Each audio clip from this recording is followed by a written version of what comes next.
السلام عليكم ورحمة الله وبركاته. بسم الله الرحمن الرحيم. الحمد لله رب العالمين، والصلاة والسلام على رسوله الكريم وعلى آله وأصحابه ومن تبعهم بإحسان إلى يوم الدين، ولا عدوان إلا على الظالمين. أما بعد، فأعوذ بالله من الشيطان الرجيم. بسم الله الرحمن الرحيم. شهر رمضان الذي أنزل فيه القرآن هدى للناس وبينات من الهدى والفرقان، فمن شهد منكم الشهر فليصم.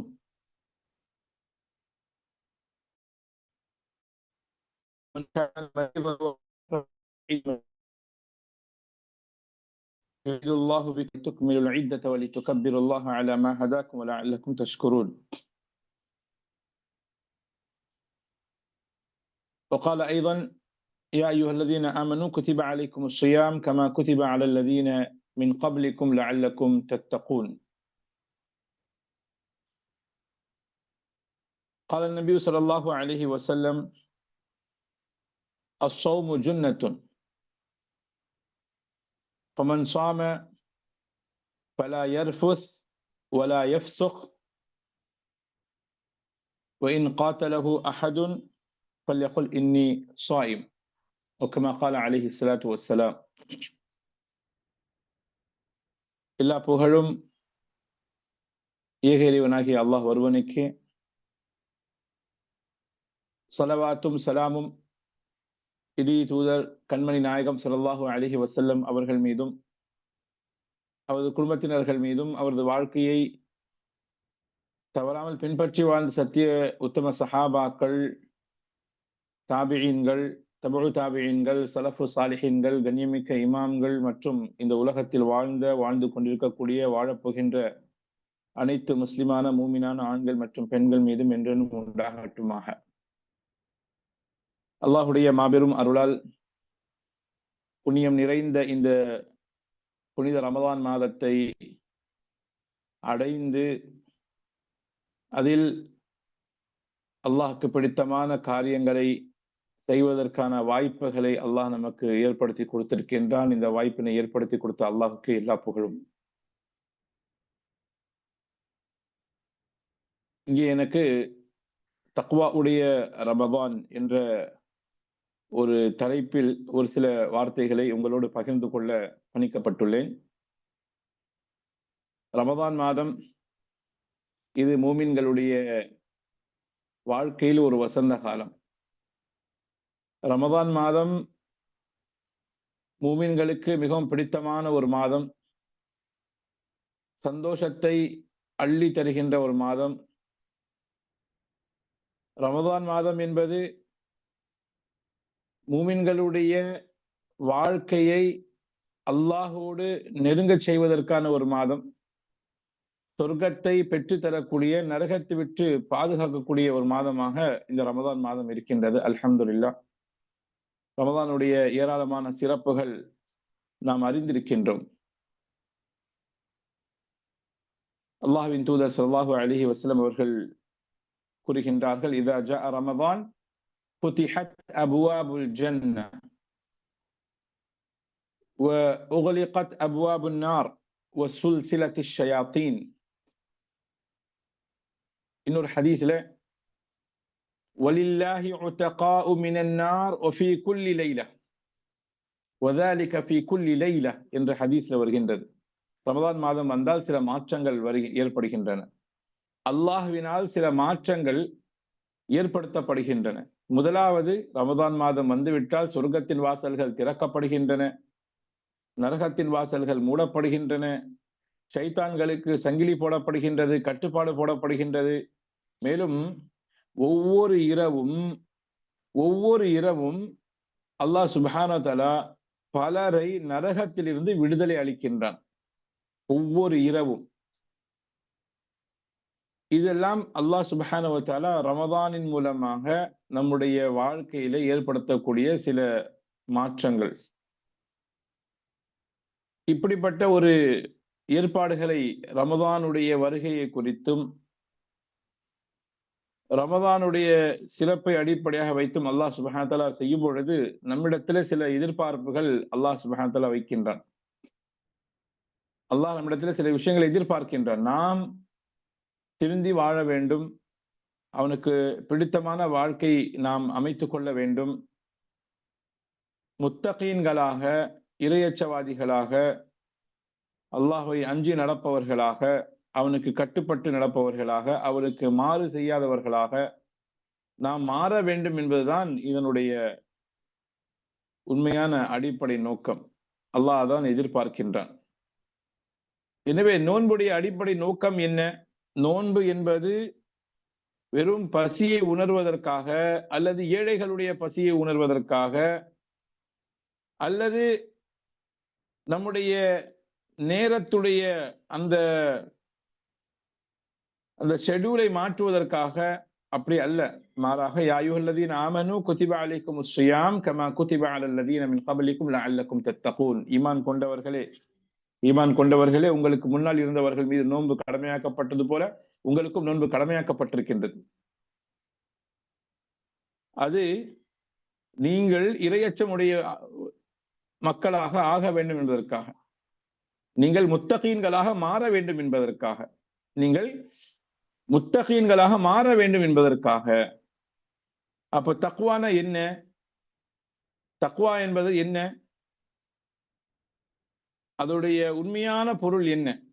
குர்ஆனில் தக்வா என்ற வார்த்தை நிறைய இடங்களில் பயன்படுத்தப்பட்டிருக்கின்றது. உதாரணத்திற்கு நான் ஒவ்வொரு வசனத்தை ஓதி காண்பிக்கின்றேன். முதலாவது 49 அத்தியாயத்துடைய 13வது வசனம், சூரத்துல் ஹுஜராத். அல்லாஹ் சொல்கின்றான், இன்ன அக்ரமக்கும் இந்தல்லாஹி அத்காக்கும். இன்ன அக்ரமக்கும் இந்தல்லாஹி அத்காக்கும். உங்களில் அல்லாஹ்விடத்தில் மிகவும் கண்ணியமானவர் யார் என்றால், உங்களில் யார் அவனை சரியாக அஞ்சி நடக்கிறாரோ அவர்தான். அதே போல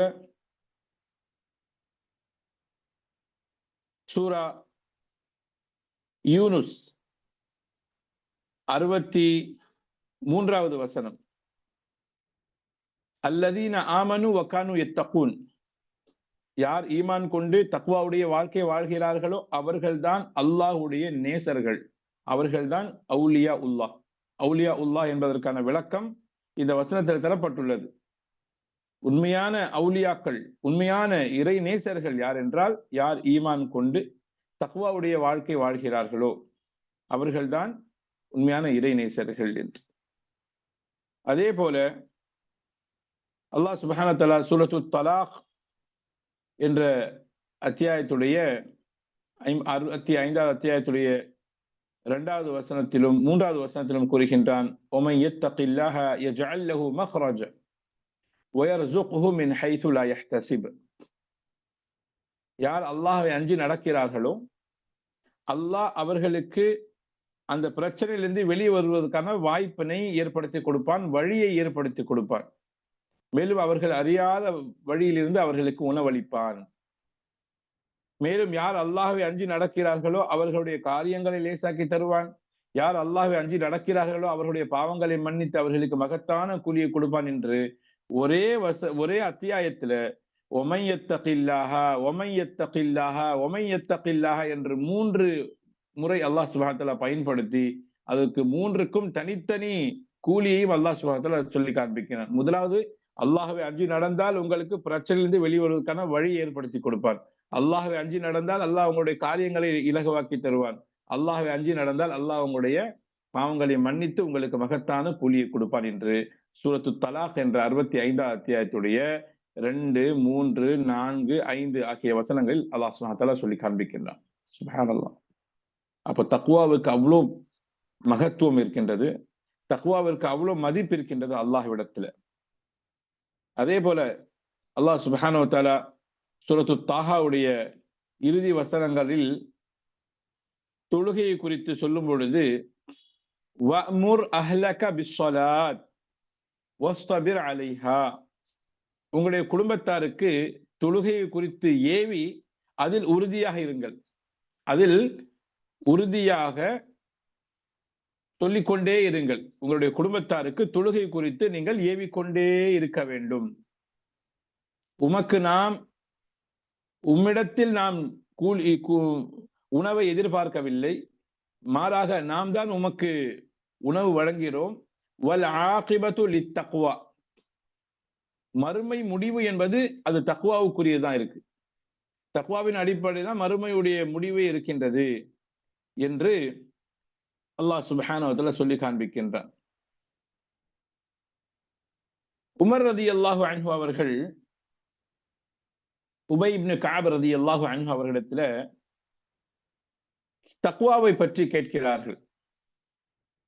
உமர் ரலியல்லாஹு அன்ஹு அவர்கள் உபை இப்னு கஅப் ரலியல்லாஹு அன்ஹு அவர்களிடத்துல தக்வாவை பற்றி கேட்கிறார்கள். தக்வா என்றால் என்ன, இறையச்சம் என்றால் என்ன என்று. அதற்கு உபை இப்னு கஅப் ரலியல்லாஹு அன்ஹு அவர்கள் விளக்கம் தருகிறார்கள். ஹல் அகஸ்த யௌமன் தரீகன் ذا ஷௌகின், நீங்கள் என்றைக்காவது ஒரு நாள் முள் செடிகள் நிறைந்த பாதை வழியாக சென்றிருக்கிறீர்களா என்று கேட்கிறார்கள்.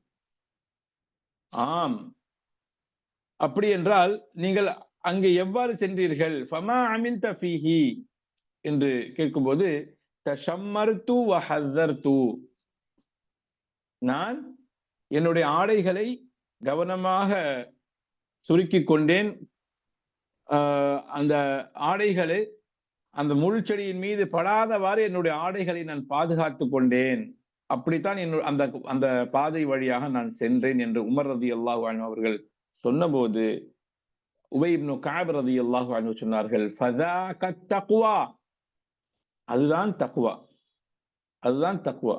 தக்வா என்றால் எப்படி ஒரு முள் செடிகள் நிறைந்த பாதையில் நம்முடைய ஆடைகள் அந்த செடியின் மீது அந்த முற்கள் மீது படாதவாறு நாம் பாதுகாப்பாக கடந்து செல்கின்றோமோ, அதே போல இந்த உலகத்துல நாம் பாவங்களில் ஈடுபடாமல் நம்மை நாம் பாதுகாத்து அதை கடந்து செல்ல வேண்டும். இதுதான் தக்வாவுடைய வாழ்க்கை என்று இவ்வளவு ஒரு அற்புதமான விளக்கத்தை உபை இப்னு கஅப் ரலியல்லாஹு அன்ஹு அவர்கள் உமர் இப்னுல் கத்தாப் ரலியல்லாஹு அன்ஹு அவர்களுக்கு சொல்கின்றார்கள். சுப்ஹானல்லாஹ். அதே போல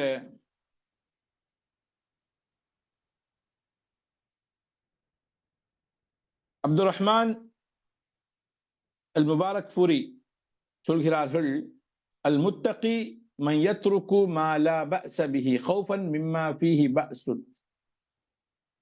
முத்தகி யார் என்றால், இறையச்சமுடையவர் யார் என்றால், பிரச்சனை இல்லாத ஒன்றை அது பிரச்சனைக்கு உரிய காரியத்தின் பக்கம் அதை அழைத்து சென்று விடுமோ என்று பயந்து ஒருவர் ஒரு காரியத்தை விடுகிறார் என்றால் அதுதான் தக்வாவுடைய அடையாளம் என்று சொல்கிறார்கள். அதாவது ஒரு செயல் அது அதுல பிரச்சனை இல்லை, ஆனா அது வேறொரு பிரச்சனை உள்ள காரியத்திற்கு அது வழிவகுக்குது.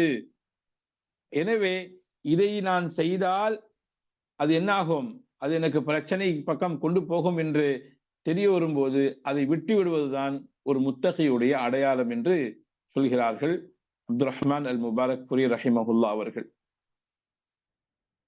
அப்ப இந்த ரமதான் மாதத்துல நாம் தக்வாவுடைய வாழ்க்கை வாழ வேண்டும், அல்லாஹுக்கு அஞ்சி நடக்க வேண்டும் என்று நம் அனைவருக்கும் ஆசை இருக்கின்றது. தக்வாவுடைய உண்மையான விளக்கம் என்னவென்றால், அல்லாஹ் ஏவியதை அமல்படுத்த வேண்டும், அவன் தடுத்ததை விட்டு தவிர்ந்து கொள்ள வேண்டும். இதுதான் தக்வா.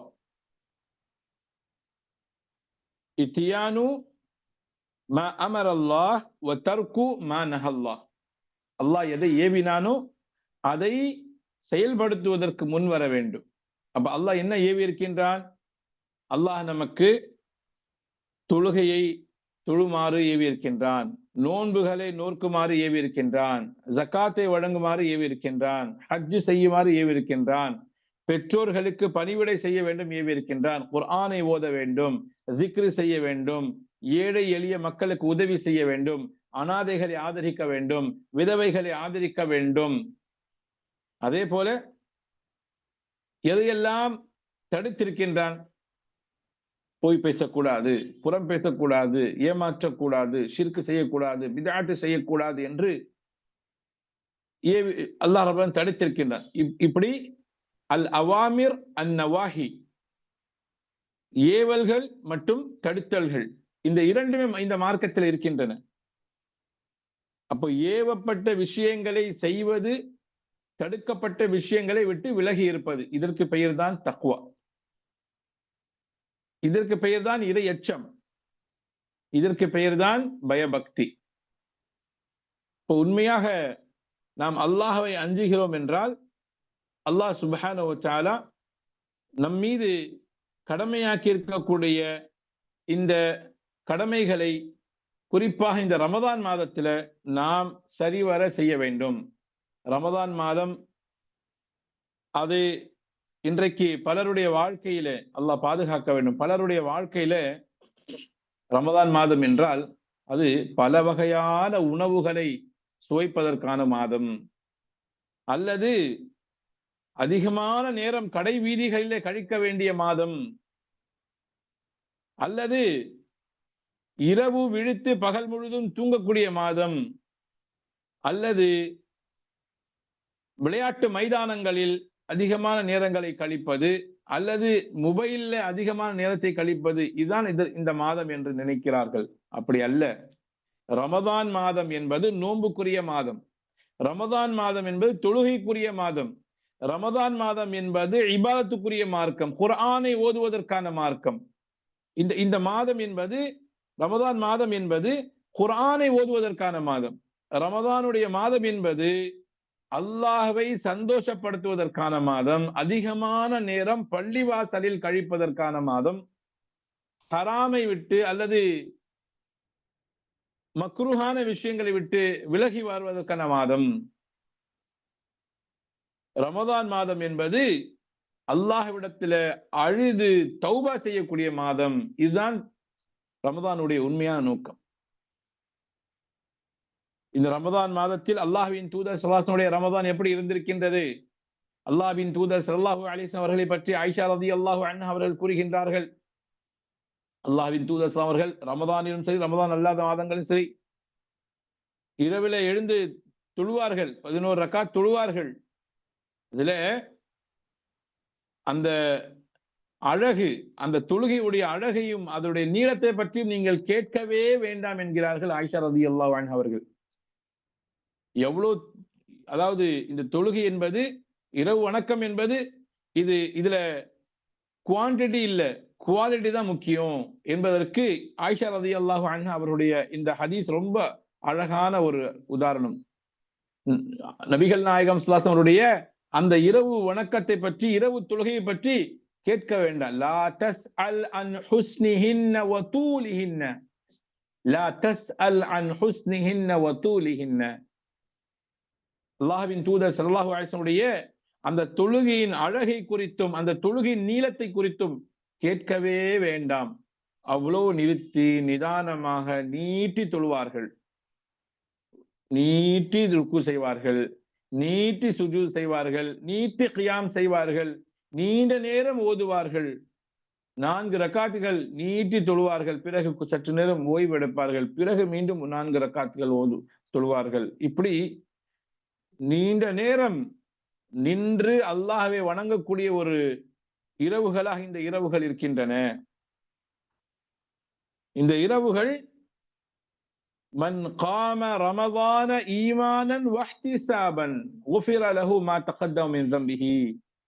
இந்த ரமதானுடைய இரவுகள் ஈமானோடும் கூலியை எதிர்பார்த்தும் நீண்ட நேரம் நின்று அல்லாஹ்வை வணங்கி நம்முடைய பாவங்களிலிருந்து பரிசுத்தமாகுவதற்கான ஒரு சிறந்த வாய்ப்பு அல்லாஹ் நமக்கு ஏற்படுத்தியிருக்கின்றான். காரணம், எவர் ஒருவர் அல்லாஹின் மீது முழுமையாக நம்பிக்கை வைத்து அல்லாஹ்விடம் முழுமையாக கூலியை எதிர்பார்த்து இரவு முழுவதும் நின்று வணங்குகிறாரோ,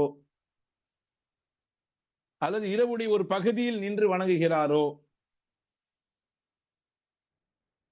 பாவங்கள் அனைத்தும் மன்னிக்கப்படும். முந்தைய பாவங்கள் அனைத்தும் மன்னிக்கப்படும் என்றால் அதிலே பெரும்பாவங்களுக்கு தௌபா என்பது அவசியமானது என்று உலமாக்கள் கூறுகின்றார்கள். சிறிய பாவங்கள் அது தானாகவே மன்னிக்கப்படுகின்றன, அதற்கு தௌபா கேட்க வேண்டிய அவசியம் இல்லை. ஆனால் பெரும் பாவங்களை தவிர, பெரும்பாவங்களை பொறுத்தவரை அதுல கண்டிப்பாக தௌபா கேட்க வேண்டும். பெரும் பாவங்களை செய்தவரை பொறுத்தவரையில் அவர் தௌபா செய்ய வேண்டும், அல்லாஹ்விடம் மன்னிப்பு கேட்க வேண்டும். அல்லாஹ் மன்னிக்க தயாராக இருக்கின்றான். இந்த ரமதானுடைய மாதத்துல முதலாவது செய்ய வேண்டியது முதல் விஷயமே இந்த தௌபா தான். ஃபர்ஸ்ட் அண்ட் ஃபார்மஸ்ட் இதுதான் செய்யணும். நம்ம ஃபர்ஸ்ட் அல்லாஹ்ட்ட மன்னிப்பு கேட்கணும், அல்லாஹ்ட்ட மன்னிப்பு கேட்கணும்.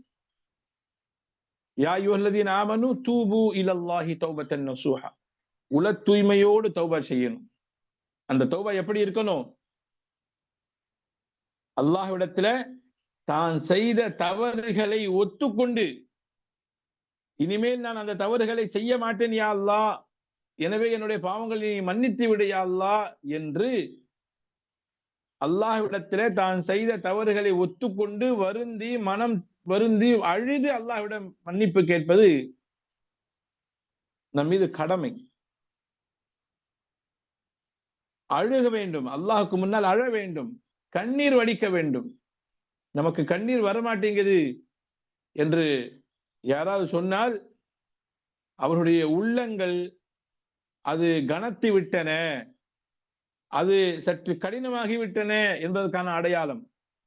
யாருக்கு அழுகை வரவில்லையோ, குர்ஆன் ஓதும் போது, தொழும்போது, ரமதானுடைய மாதத்தில் அல்லாஹ்வுடைய அந்த தண்டனைக்கு பயந்து அல்லது அல்லாஹ் தன் மீது செய்த கிருபையை, ரஹ்மத்தை, அருளை எதிர்பார்த்து அதை நினைத்து பார்த்து யாருக்கு அழுகை வரவில்லையோ அவருடைய உள்ளங்கள் கனத்திருக்கின்றன, அது கொஞ்சம் கல்லு மாதிரி ஆயிருக்கின்றன. அதை மென்மைப்படுத்துவதற்கான ஒரு சிறந்த மாதம் தான் இந்த ரமதான் மாதம். குர்ஆனை ஓதுவதன் மூலமாக, அல்லாஹ் அதிகமாக திக்ர் செய்வதன் மூலமாக, மரணத்தை பற்றி சிந்திப்பதன் மூலமாக, மறுமையை பற்றி சிந்திப்பதன் மூலமாக, மறுமையுடைய அதிபயங்கரமான அந்த நிகழ்வுகளை பற்றி யோசிப்பதன் மூலமாக உள்ளங்கள் அது உருகும். உள்ளங்கள் உருகும். உள்ளங்கள் உருகுவதற்கான நிறைய வழிகள் இருக்கின்றன. ஏழைகளுக்கு உதவி செய்யுங்க, ஏழைகளிடம் அன்பாக பேசி பாருங்க, அனாதைகளுடைய தலையில கை வச்சு பாருங்க, விதவைகளிடம் பேசி அன்பாக பேசி பாருங்க. அல்லாஹ் சுப்ஹானஹு வ தஆலா உள்ளத்தை உருக்கி விடுவான், மென்மையாக்கி விடுவான். எனவே நம்முடைய உள்ளங்கள் மென்மை அடையும் பொழுது நம்முடைய கண்கள் இருந்து கண்ணீர் வடியும். அந்த கண்ணீருக்கு அல்லாஹ் மிகப்பெரிய மதிப்பு தருகின்றான். அந்த கண்ணீரின் மீது, அந்த கண்களுக்கு, அல்லாஹ்வுடைய பயத்தால் அழுத கண்களுக்கு நரகத்தை ஹராமாக்கி விட்டான். அல்லாஹு அக்பர். மேலும் அர்ஷுடைய அந்த நிழலில் 7 வகையானவர்களுக்கு அல்லாஹ் சுப்ஹானஹு வ தஆலா இடம் தருகின்றான். அந்த 7 வகையானவர்களில் ஒருவர் யார் தெரியுமா? ஆண் பெண் யாராக இருந்தாலும் சரி. வரஜுலுன் ذكر الله خاليا ففاضت عيناه. அல்லாஹ்வின் தூதர் ஸல்லல்லாஹு அலைஹி சொன்னார்கள், தனிமையில் அல்லாஹ்வை நினைத்தார், அல்லாஹ்வை நினைவு கூர்ந்தார், கண்ணீர் வடிந்தது. அல்லாஹ்வுடைய பயத்தால் கண்ணீர் வடித்தார். இத்தகைய மனிதருடைய சிறப்பு பற்றி சொல்லும்போது, அர்ஷுடைய அந்த நிழல் பெறக்கூடிய 7 பாக்கியவான்களில் அல்லாஹ் சுப்ஹானஹு வ தஆலா இவரையும் அல்லாஹ் வைப்பான். அந்த 7 பாக்கியசாலிகள், அதிலே அல்லாஹ்வுடைய பயத்தால் கண்ணீரை வடித்த அந்த நபருக்கும் அல்லாஹ் சுப்ஹானஹு வ தஆலா அவ்வளோ பெரிய மதிப்பு தருகின்றான். அவ்வளோ பெரிய மதிப்பு. சாதாரண விஷயம் கிடையாது. சாதாரண விஷயமா இது? அழுவது, அல்லாஹ்வுடைய பயத்தால் அழுவது சாதாரண விஷயமா? அது எல்லோருக்கும் வந்து விடாது. காரணம், இந்த உலக வாழ்க்கையிலே, இந்த வாழ்க்கையில மூழ்கி, இதிலேயே அலங்காரங்கள், இதோடைய ஆடம்பரங்கள், இதிலேயே அதிகமானவர்கள் மூழ்கி மரணத்தை மறந்து, மறுமையை மறந்து, அல்லாஹ்வை மறந்து, உலகமே கதி என்று வாழக்கூடியவர்களுக்கு எப்படி கண்களில் கண்ணீர் வடும்? ஆனால் உண்மையான இறை நேசர்களுக்கு அப்படி அல்ல. எனவே முதலாவது நாம் செய்ய வேண்டியது, இந்த ரமதானுடைய மாதத்துல முதல்ல நம்ம தௌபா செய்யணும், அல்லாஹ்விடம் மன்னிப்பு கேட்கணும், அழுது மன்னிப்பு கேட்கணும். அதனாலதான் இந்த ரமதானுடைய மாதத்துல நம்முடைய பாவங்களுக்கு நாம மன்னிப்பு கேட்டு நாம சுத்தமாயிரணும். இந்த ரமதான் மாதத்துல பாவத்திலிருந்து நம்ம நம்முடைய கணக்கு, பாவ கணக்கு அனைத்தையும் அழித்து கொள்ள வேண்டும், ஒன்றுமே இல்லாதது போல் ஆக்கி கொள்ள வேண்டும். அதனால தான் ஒரு அழகான துவா நமக்கு சொல்லி தரப்பட்டிருக்கின்றது லைலத்துல் கத்ருடைய இரவுகளில், அல்லாஹும்ம இன்னக அஃபுவன் துஹிப்புல் அஃவ ஃபஅஃபு அன்னி. இதற்கு உலமாக்கள், குறிப்பாக இமாம் கசாலி அவருடைய ஒரு கருத்து வருகின்றது. அஃபு மற்றும் கஃபூர், இந்த இரண்டு வார்த்தைகளுக்கும் என்ன வித்தியாசம் என்று அவர்கள் சொல்கிறார்கள். கஃபூர் என்றால் மன்னிக்கக்கூடியவன், பாவங்களை மன்னிக்கக்கூடியவன். அல்லாஹ் ரப்பல் ஆலமீன் பாவங்களை மன்னிக்கக்கூடியவன். எனவே நாம் அல்லாஹ்விடம் மன்னிப்பு கேட்கும் போது அல்லாஹ் மன்னித்து விடுவான். அது அல்லாஹ் மன்னித்து விடுவான். ஆனா அது பாவம் செய்ததாக ஏட்டில இருக்கும். அல்லாஹ் மன்னிச்சுட்டான், ஆனா அந்த பாவம் ஏட்டில இருக்கும், வானவர்களுக்கு அது தெரியும். ஆனால் சுப்ஹானல்லாஹ், அஃபு என்ற வார்த்தைக்கு என்ன அர்த்தம் என்றால், அல்லாஹ் அந்த பாவத்தையும் மன்னித்து விடுவான், ஏட்டிலிருந்தும் அல்லாஹ் அழித்து விடுவான், வானவர்களுடைய அந்த அவருடைய ஞாபகத்துல, அவருடைய சிந்தனையில் இருந்த அந்த விஷயத்தையும் அல்லாஹ் அவருடைய அறிவில் இருந்த அந்த விஷயத்தையும் அல்லாஹ் சுமதா அழிச்சிருவான். யாருக்கும் தெரியாது, வானவர்களுக்கும் தெரியாது, ஏட்டிலும் இருக்காது. அதுதான் அஃபு. அல்லாஹ் அக்பர். அல்லாஹும்ம இன்னக அஃபுவுன் துஹிப்புல் அஃவ ஃபஅஃபு அன்னி. இறைவா, நீ மன்னிக்கக்கூடியவன், பாவங்களை மன்னிக்கக்கூடியவன், பாவத்தை அழிக்கக்கூடியவன், அந்த மன்னிப்பை நேசிக்கக்கூடியவன். எனவே என்னுடைய பாவங்கள் நீ மன்னித்து அழித்து விடையா அல்லாஹ் என்று அல்லாஹ் நான் துஆ கேட்கிறோம். அப்போ இந்த ரமலானுடைய மாதம் தௌபாவுடைய மாதமாக இருக்கின்றது. நமக்கு ரமதான் மாதம் கிடைத்தது என்பதே மிகப்பெரிய ஒரு பாக்கியம் இல்லையா? ரமதான் மாதம் கிடைத்தது என்பதே மிகப்பெரிய ஒரு பாக்கியம். ஏன் தெரியுமா? தல்ஹா பின் உபைதுல்லா ரலியல்லாஹு அன்ஹு அவர்கள் அறிவிக்கின்றார்கள், ஒரு நாள் நான் கனவிலே ஒரு விஷயத்தை பார்த்தேன். அது என்ன தெரியுமா? இரண்டு சஹாபாக்கள். அந்த இரண்டு சஹாபாக்களில் ஒரு சஹாபி போரில் கலந்து கொண்டு ஷஹீதானவர், இன்னொரு சஹாபி அவருக்கு பிறகு ஒரு ஆண்டு கழித்து இயற்கையாக மரணம் அடைந்தவர். இந்த ரெண்டு பேரை நான் பார்க்கிறேன். இரண்டாவது மரணித்த, இயற்கையான மரணத்தை அடைந்த அந்த சஹாபி ஷஹீதான சஹாபியை விட முந்தி அவர் சொர்க்கத்துக்கு போவதாக, சொர்க்கத்தில் செல்வதாக நான் கனவுல கண்டு, அவர்கள் என்ன செய்யறாங்க, அல்லாஹ்வுடைய தூதர் ஸல்லல்லாஹு அலைஹி வஸல்லம் போய் சொல்றாங்க, யா ரசூலல்லாஹ், இப்படி ஒரு ஆச்சரியமான நான் கனவு கண்டேன் என்று. தல்ஹா யாரு? மினல் அஷரத்தில் முபஷ்ஷரா, சொர்க்கத்திற்கு வாக்களிக்கப்பட்ட 10 சஹாபாக்களில் தல்ஹா ரலியல்லாஹு அன்ஹு அவர்களும் ஒருவர் தான். அப்ப தல்ஹா ரலியல்லாஹு அன்ஹு அவர்கள் கேட்கின்றார்கள், யா ரசூலல்லாஹ், இப்படி ஒரு கனவு கண்டேனே, இதுக்கு என்ன விளக்கம் என்று. ஆம், நீங்கள் கண்டது சரிதான், நீங்கள் கண்டது சரிதான். அல்லாஹ்வுடைய பாதையிலே ஷஹீதான அந்த சஹாபியை விட இரண்டாவதாக மரணித்த, இயற்கையான மரணம் அடைந்த அந்த சஹாபி தன் வாழ்நாளில் ஒரு ரமதான் மாதத்தை அதிகமாக பெறவில்லையா? ஒரு ரமதான் மாதம் அதிகமாக பெற்றதினால் அதில் அவர் அதிகமான நோன்புகள் நோற்றார், அதிகமான திக்ருகளை செய்தார், அதிகமாக குர்ஆனை ஓதினார், அதிகமான கியாமுல் லைல் செய்தார், சதகா செய்தார். எனவே ஷஹீதான அந்த சஹாபியை விட கூடுதலாக ஒரு ரமதான் மாதம் அவர் பெற்றதினால் அவருக்கு அதிகமான நன்மைகள் சேர்ந்தன. எனவே அந்த சஹாபியை விட இந்த சஹாபி அவரை முந்திக் கொண்டு சொர்க்கத்துக்கு சென்று விட்டார் என்று அல்லாஹ்வின் தூதர் ஸல்லல்லாஹு அலைஹி வஸல்லம் சொன்னார்கள். அல்லாஹ் அக்பர். இவ்வளவு பெரிய வாக்கியம் பாருங்க. அப்ப ரமதான் மாதம் நாம் அடைந்திருப்பது என்பது மிகப்பெரிய ஒரு நிஅமத், மிகப்பெரிய ஒரு நிஅமத். காரணம், கடந்த ஆண்டு இருந்த சில பேர் இந்த ஆண்டு கிடையாது. அல்லாஹ்வுடைய அந்த அழைப்புக்கு அவர்கள் பதில் கூறிவிட்டார்கள், அவர்கள் இந்த உலகத்தை விட்டு சென்று விட்டார்கள். அல்லாஹ் நம்முடைய வாழ்க்கையில கூடுதலாக இன்னொரு ரமதானை கொண்டு வந்திருக்கிறான் என்றால், இதை நாம் ஒரு சிறந்த வாய்ப்பாக, ஒரு சிறந்த நியமத்தாக நாம் எடுத்துக்கொண்டு நாம் இன்ஷா அல்லாஹ் செயல்படணும். அதே போல இன்னொரு ஹதீஸை நீங்க பார்க்கலாம். ரமதானுடைய சிறப்பை பற்றி நாம் பார்க்கும்போது இன்னொரு ஹதீஸை நாம் பார்க்கலாம். நபிகள் நாயகம் ஸல்லல்லாஹு அலைஹி வஸல்லம் அவர்கள் ஹஜ் செய்வதற்காக தயாரான போது, ஹிஜ்ரி 10ஆம் ஆண்டு அல்லாஹ்வின் தூதர் ஸல்லல்லாஹு அலைஹி வஸல்லம் அவர்கள் ஹஜ் செய்வதற்காக தயாரான போது, அந்த நேரத்துல கிட்டத்தட்ட 1,40,000 சஹாபாக்கள். ஒரு ஹதீஸ்ல வருது 1,25,000 சஹாபாக்கள், இன்னொரு ஹதீஸ்ல 1,40,000 சஹாபாக்கள் நபிகள் நாயகம் ஸல்லல்லாஹு அலைஹி வஸல்லம் அவர்களோடு நாங்கள் ஹஜ் செய்ய போகிறோம் என்று புறப்பட்டார்கள். சாதாரணமா ஹஜ் செய்வதே மிகப்பெரிய நன்மைதான்.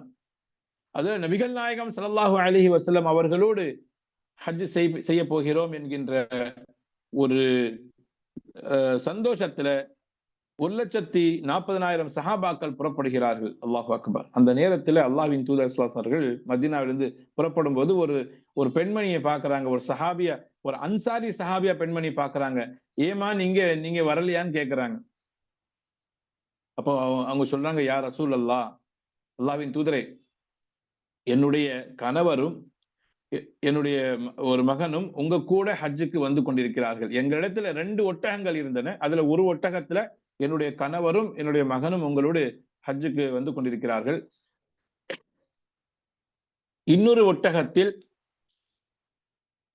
நான் என்னுடைய வீட்டுக்கு தேவையான பொருட்களை கடையிலிருந்து வாங்கி வருவதற்கும் தண்ணீரை இறைப்பதற்கும் இந்த ஒட்டகத்தை பயன்படுத்துகிறேன். விவசாயத்திற்காகவும் இந்த ஒட்டகத்தை தான் நான் பயன்படுத்துகிறேன். நானும் இந்த ஒட்டகத்துல உங்க கூட ஹஜ்ஜுக்கு நான் வந்து விட்டால் என்னுடைய விவசாயம் அனைத்தும் அழிந்து போய்விடும். இங்கே என்னுடைய வீட்டை பார்ப்பதற்கு யாருமே இருக்க மாட்டார்கள் என்று அந்த சஹாபியா பெண்மணி சொல்லும்போது, பரவாயில்லைம்மா, பிரச்சனை இல்லை, இன்ஷா அல்லாஹ் நீங்கள் ரமதான் மாதம் வந்தால், இனி ரமதான் மாதம் வரும் இல்லையா, அப்ப இந்த ரமதான் மாசத்துல நீங்க ஒரு உம்ரா செஞ்சுக்குங்க. அப்படி நீங்கள் ஒரு உம்ரா செய்தால் உங்களுக்கு என்னோடு ஹஜ் செய்த நன்மை அல்லாஹ் உங்களுக்கு கொடுப்பான். அல்லாஹ் அக்பர். ரமதான் மாதத்தில் நீங்கள் உம்ரா செய்தால் என்னோடு ஹஜ் செய்த நன்மை அல்லாஹ் உங்களுக்கு கொடுப்பா என்று அந்த சஹாபியா பெண்மணியிடத்துல அல்லாஹ்வின் தூதர் ஸல்லல்லாஹு அலைஹி அவர்கள் கூறினார்கள் என்றால், அப்ப நம்ம யோசிச்சு பார்க்கணும், இந்த ரமதான் மாசத்துல நாம் செய்யக்கூடிய ஒவ்வொரு அமலுக்கும் மிகப்பெரிய அளவுல கூலி இருக்கின்றது. சாதாரணமாகவே மன்ஜா பில் ஹஸனதி ஃபலஹு அஷ்ரு அம்சாலிஹா, எவர் ஒருவர் ஒரு நன்மை செய்கிறாரோ அவருக்கு அல்லாஹ் சுப்ஹானஹு வ தஆலா குறைந்தது 10 மடங்கு கூலி கொடுக்கிறார். குறைந்தது 10 மடங்கு கூலி கொடுக்கிறார். ரமதான் மாதத்துல ஒரு நன்மைக்கு 10 மடங்கு அல்லாஹ் வந்து கொடுக்கிறான் அப்படின்னா, அப்ப யோசிச்சு பாருங்க, அது 1க்கு 10னா இங்க 1க்கு 100 மடங்கு அல்லாஹ் நமக்கு கூலி கொடுக்கிறான். அது நம்முடைய இஹ்லாஸை பொறுத்து அது என்ன ஆகும், அது இன்னும் வந்து அதிகமாகும். அது 700 மடங்கு வரைக்கும் அல்லாஹ் சுப்ஹானஹு வ தஆலா கூலி கொடுப்பான். அப்போ ரமதான் மாதத்துல நாம் ₹1 அல்லாஹ்வுடைய பாதையில கொடுத்தா 700 ரூபாய் வரைக்கும் அல்லது அதை விட அதிகமாகவும் அல்லாஹ் நமக்கு கூலி கொடுப்பான். ரமதான் மாதத்துடைய ஒரு நோன்பு என்பது 10 நோன்புக்கு சமம். ரமதான் மாதத்துடைய ஒரு நோன்பு என்பது 10 நோன்புக்கு சமம். அதனாலதான் நம்ம பார்க்கிறோம், ரமதானுடைய முழு மாதமும் நோன்பு நோற்ற பிறகு ஷவ்வாலுடைய 6 நோன்புகள் நாம நோக்கிறோம். ஏன் தெரியுமா? எவர் ஒருவர் மன்சாம ரமதான சும்ம அத்பாஹு சித்தம் மின் ஷவ்வால கான கஸ்யாமி தஹரி, எவர் ஒருவர் ரமதானுடைய மாதத்துடைய நோன்புகளை நோற்று பிறகு அதனை தொடர்ந்து ஷவ்வாலுடைய 6 நோன்புகளை நோக்கிறாரோ அவர் ஆண்டு முழுவதும் நோன்பு நோற்றவராக ஆவார், அல்லாஹ்விடத்துல கருதப்படுவார். அப்போ 360 நாள், அந்த 36 நோன்புகள் அப்படிங்கிறது 360 நாள் நோன்பு நோற்ற கூலி அல்லாஹ் நமக்கு தருகிறான் என்பதுதான் இதுல மிக தெளிவான ஒரு செய்தியாக நாம் எடுத்துக்கொள்ள வேண்டும். அப்ப நாம நோக்கக்கூடிய ஒவ்வொரு நோன்புக்கு அல்லாஹ் சுப்ஹானஹு வ தஆலா மற்ற நாட்களில் நாம் நோன்பு நோற்றால் ஒரு நன்மை கொடுப்பான் அப்படின்னா, ரமதான் மாதத்துல 10 மடங்கு அதிகம், மற்ற நாட்களில் 10 மடங்குனா ரமதான் மாதத்துல 100 மடங்கு. இப்படி நம்ம வந்து ஒவ்வொரு அமலுக்கும், நாம் ஓதக்கூடிய குர்ஆனாக இருக்கட்டும், நாம் செய்யக்கூடிய ஜிக்ராக இருக்கட்டும், நாம் செய்யக்கூடிய தான தர்மங்களாக இருக்கட்டும், நாம் பேசக்கூடிய நல்ல விஷயங்கள், ஏன் இப்போ இந்த மார்க்க கல்வியை நாம் வந்து படிப்பதற்காக, மார்க்க செய்திகளை நாம் தெரிந்து கொள்வதற்காக இந்த அமர்வில் நம்ம உட்கார்ந்திருக்கோம் அப்படின்னு சொன்னா, இதுக்கும் அல்லாஹ் சுப்ஹானஹு வ தஆலா நமக்கு வந்து ஏராளமான நன்மைகளை கொடுப்பான் இன்ஷா அல்லாஹ். இந்த முயற்சி எடுத்தவர்களுக்கு அல்லாஹ் நற்கூலி வழங்கட்டும். மார்க்க செய்திகளை பரப்ப வேண்டும், சரியான குர்ஆன் ஹதீஸ் அடிப்படையிலே செய்திகளை கொண்டு போய் மக்களிடம் சேர்க்க வேண்டும் என்ற ஆர்வத்தோடு செயல்படக்கூடிய அனைத்து நல்ல உள்ளங்களுக்கும் அல்லாஹ் சுப்ஹானஹு வ தஆலா கிருபை செய்யட்டும். அவருடைய பாவங்களை மன்னிக்கட்டும். அல்லாஹ் அவருடைய வாழ்க்கையை நிம்மதியான வாழ்க்கையாக ஆக்கட்டும். அப்ப ரமதானுடைய மாதம் என்பது தௌபாவுடைய மாதம். இரண்டாவது ரமதானுடைய மாதம் என்பது தக்வாவுடைய மாதம். அடிப்படை தக்வா தான். எல்லா இபாதத்துகளுக்கும் அடிப்படை தக்வா தான். தக்வா இல்லாம செய்யப்படக்கூடிய எந்த இபாதத்தும் அல்லாஹ்விடத்துல ஏற்றுக்கொள்ளப்படாது. அது பழைய துணியை போல அல்லாஹ் அது தூக்கி முகத்தில் அடித்து விடுவான், வீசி விடுவான். உன்னுடைய அமல் எனக்கு தேவையே இல்லை என்று. உன்னுடைய அமல் எனக்கு தேவையே இல்லை. ஏன்? மல்லம் யதா கௌல ஸூரி வல் அமல பிஹ் ஃபலைஸ லில்லாஹி ஹாஜத்துன் ஃபி அன் யதா தஆமஹு வ ஷராபஹு. ஃபலைஸ லில்லாஹி ஹாஜத்துன். அல்லாஹ்வின் தூதர் அவர்கள் பயன்படுத்திய வார்த்தையை பாருங்க. ஃபலைஸ லில்லாஹி ஹாஜத்துன். எவர் ஒருவர் நோன்பு நோற்றுக்கொண்டு நோன்பு நோற்ற நிலையில் பொய் பேசுவதையும் அதன் அடிப்படையில் செயல்படுவதையும் விட்டு விடவில்லையோ அவர் பசித்திருப்பது, அவர் தாகத்தோடு இருப்பது அல்லாஹுக்கு எந்த தேவையும் இல்லை. உன்னுடைய நோன்பு எனக்கு தேவையில்லைன்னு அல்லாஹ் சொல்றான். ஏன்? நான் நோன்பு வச்சுக்கிட்டு நான் பொய் பேசுவேன், நான் நோன்பு வச்சுக்கிட்டு அடுத்தவனை ஏமாத்துவேன், நான் நோன்பு வச்சுக்கிட்டு அடுத்தவனுடைய பொருளை நான் அபகரிப்பேன், நான் நோன்பு வச்சுக்கிட்டு அடுத்தவனை நோவினை செய்வேன் என்றால் அப்போ நோன்புடைய நோக்கமே இதுக்கு தேவையில்லையே. நோன்புடைய உண்மையான அந்த எதிர்பார்ப்பு அங்கே நிறைவேற்றப்படவில்லையே. ஆகையால் ரமதான் என்பது தக்வாவுடைய மாதம். அந்த தக்வா தான் எல்லா இபாதத்துகளுக்கும் அடிப்படை. ஒரு சிறந்த முஸ்லிமாக, ஒரு சிறந்த மனிதனாக நாம் வாழ்வதுதான் தக்வாவுடைய வெளிப்பாடு. தக்வாவுடைய வெளிப்பாடு என்ன? நாம ஒரு சிறந்த மனிதனாக, முதல்ல ஒரு சிறந்த மனிதனாக நம்ம மாறணும். ரமதானுக்கு முன்னாடி என்னிடத்துல இருந்த சில கெட்ட குணங்கள் ரமதானில் நான் விட்டிருக்கின்றேன். இன்ஷா அல்லாஹ் ரமதானை தொடர்ந்து அது என்னுடைய வாழ்க்கையில் நான் என்ன செய்ய மாட்டேன், அதை கொண்டு வர மாட்டேன். ரமதானுக்கு முன்னாடி நான் எப்படி இருந்தேன்? என்னுடைய தொழுகைகளில் சற்று அலட்சியமாக இருந்தேன். ஆனா ரமதான்ல நான் முறையாக நான் தொழுது கொண்டிருக்கின்றேன், ஜமாத்தோடு நான் தொழுது கொண்டிருக்கிறேன் அப்படின்னா இன்ஷா அல்லாஹ் இந்த பயிற்சி என்பது அது ரமதானை தொடர்ந்து அடுத்து வரக்கூடிய நாட்களிலும் இன்ஷா அல்லாஹ் இது தொடர வேண்டும். ரமதானுக்கு முன்னாடி நான் என்னுடைய உறவுகளோடு, என்னுடைய மனைவி மக்களோடு சரியாக நான் பேசாமல் இருந்தேன், அல்லது அவர்களுக்கு சரியான நேரத்தை கொடுக்காமல் இருந்தேன். ஆனால் இப்பொழுது என்னுடைய நேரத்தை நான் அவர்களுக்கு கொடுக்கிறேன் என்றால் இது தொடர வேண்டும். ரமதானுக்கு முன்னாடி என்னுடைய பெற்றோர்களிடத்தில் நான் சரியாக பேசவில்லை, ரமதான் மாதத்துல நான் என்னுடைய பெற்றோர்களோடு நல்லா பேசுகிறேன் என்றால் அது தொடர வேண்டும். இப்படி நல்ல காரியங்கள் என்னென்ன இருக்கின்றதோ அது அனைத்தும் இன்ஷா அல்லாஹ் இன்னும் தொடர வேண்டும். தடுக்கப்பட்ட காரியங்கள் அல்லது ஹராமான காரியங்கள் என்னிடத்துல இருந்தது, ரமதான்ல நான் இதை விட்டுருக்கேன் அப்படின்னு சொன்னா அது இன்ஷா அல்லாஹ் அப்படியே விட்டுறணும். அது அப்படியே விட்டுறணும், மீண்டும் அது தொடரக்கூடாது இன்ஷா அல்லாஹ். அதற்காக அல்லாஹ் அவரிடத்தில் துஆ செய்யணும். அதுதான் ஒரு சிறந்த மனிதருக்கான, ஒரு சிறந்த முஸ்லிமுக்கான அடையாளம். அல்லாஹ் அதானே எதிர்பார்க்கிறான். அல்லாஹ் வேற ஏதாவது எதிர்பார்க்கிறானா? அல்லாஹ் நம்மிடத்துல வேற என்ன எதிர்பார்க்கின்றார்? ஒரு சகோதரர் ரமதானுடைய முதல் ஜும்ஆவை முடித்துவிட்டு நான் அமர்ந்திருக்கின்றேன். ஒரு சகோதரர் என்னிடம் சற்று நேரம் பேசினார், ரொம்ப அன்பாக பேசினார். அந்த உரையாடல் கொஞ்சம் நேரம் நீடித்தது. அப்போ தன்னுடைய வாழ்க்கையை பற்றி அவர் சொல்லும்போது சொன்னார், நான் ஒரு 10 வருடமாகத்தான் முறையாக தொழுது வருகிறேன் என்று. அதுக்கு முன்னாடி நான் லண்டனில் படித்துக் கொண்டிருந்தேன். லண்டனில் நான் படித்துக் கொண்டிருக்கும் பொழுது அங்கே நான் நேரம் கிடைத்தால் தொழுவேன், இல்லை என்றால் தொழ மாட்டேன்.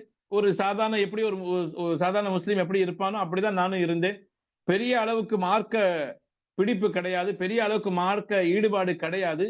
ஏதோ ஒரு 50% இஸ்லாத்தை நான் பின்பற்றி கொண்டிருந்தேன். முடிந்தால் தொழுவேன், இல்லைன்னு தொழ மாட்டேன்.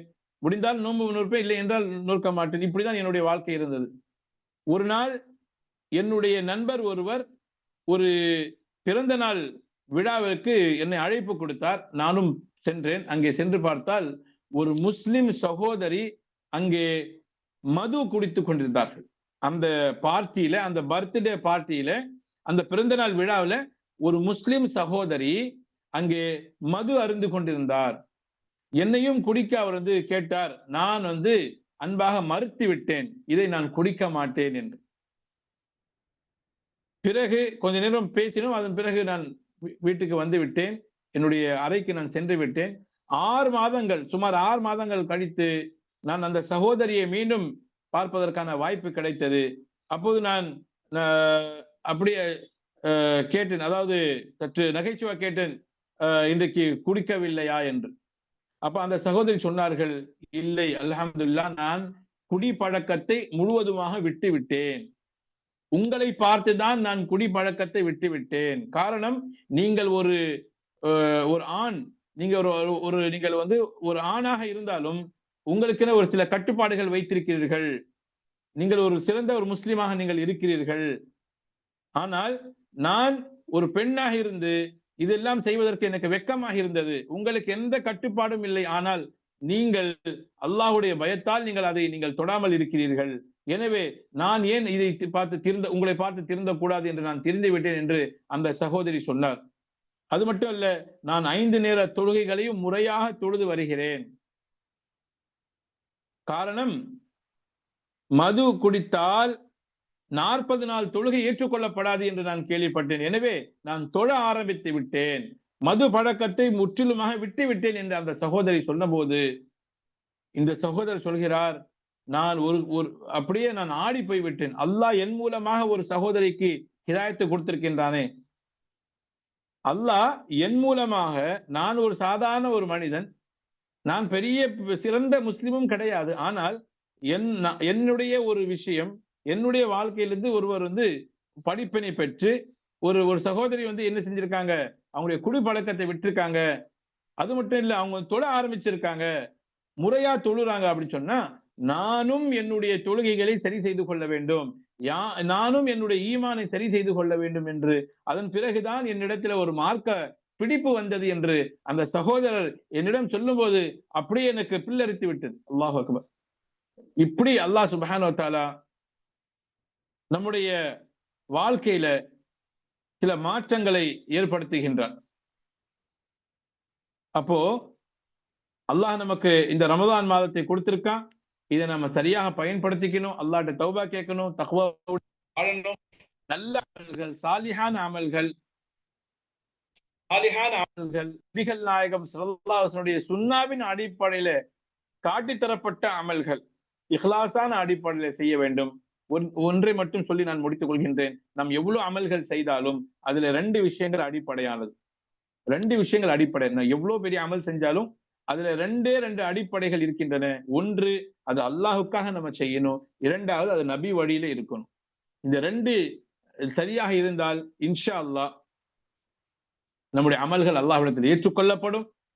அல்லாஹ் சுப்ஹானஹு வ தஆலா நம் அனைவருக்கும் இந்த ரமதான் மாதத்துல அல்லாஹுக்கு பிடித்தமான அமல்களை இஹ்லாஸோடு நபிகள் நாயகம் தன்னுடைய சுன்னாவின் அடிப்படையில் அவர் காட்டி தந்த அந்த முறைப்படி செய்வதற்கு ரப்புல் ஆலமீன் உங்களுக்கும் எனக்கும் தௌஃபீக் செய்வனாக. ஆமீன். வாய்ப்பளித்தமைக்கு நன்றி. ஜஸாக்குமுல்லாஹு கைரா. வஸ்ஸலாமு அலைக்கும் வரஹ்மத்துல்லாஹி வபரகாத்துஹு.